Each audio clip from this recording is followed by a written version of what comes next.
கடந்த 15ஆம் தேதி திண்டுக்கல் மாவட்டம் வேடசந்தூர் சரகத்துக்கு உட்பட்ட குஜிலிம்பாறை காவல் நிலையத்துல எங்கள் கட்சிக்காரர் வைரமணி என்ற எங்க சமூகத்தை சேர்ந்த பெண் மீது போலி பிசிஆர் வழக்கு பதிவு பண்ணியிருக்காங்க. இது சம்பந்தமா நாங்க காவல்துறையிட்ட விசாரித்த போது இது எங்களுக்கு சில கட்சிகளின் அழுத்தத்தின் பேர்ல இந்த வழக்கு பதிவு பண்ணியிருக்கோம். இது தவறுதான் என்பது போலிதான் என்பது எங்களுக்கு தெரியும். கண்டிப்பாக உரிய விசாரணை செய்து கண்டிப்பாக யாருக்கும் பாதகம் இல்லாம முடிப்போம் அப்படின்னு காவல்துறை சொல்றாங்க. ஆனா பிசிஆர் வழக்கு பதிவு பண்ணிட்டாங்க. இதே போல் எத்தனையோ இடங்கள்ல சாமானிய மக்கள் மீது இந்த பிசிஆர் வழக்கு பதிவு செய்யப்படுகிறது. சமூக நீதி பேசும் அனைத்து சமூகத்திற்கும் உண்டான அரசு என்று நடந்து கொண்டிருக்கின்ற திராவிட முன்னேற்ற கழகத்துல இந்த பிசிஆர் வழக்க ஒரு குறிப்பிட்ட கும்பல் தவறாக பணம் பறிக்கும் எண்ணத்தோடு தொடர்ந்து இந்த சாமானியர் மக்கள் மீது பிசிஆர் வழக்கு பதிவு பண்ணிக்கிறாங்க.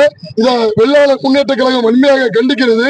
இதற்கு தமிழக அரசும் காவல்துறையும் நீதித்துறையும் இந்த தவறாக பொய் வழக்கு போடுகின்ற கும்பலை கண்டிக்கும் விதமாக ஒடுக்கும் விதமாக சட்ட திட்டங்களில் ஒழுங்கு நடவடிக்கை கொண்டு வந்து இந்த பிசிஆர் வழக்கு தனி நீதிபதி உருவாக்கி உண்மை நிலையை விசாரித்து அதற்கு அப்புறம் தான் பிசிஆர் வழக்கு பதிவு பண்ணணும்.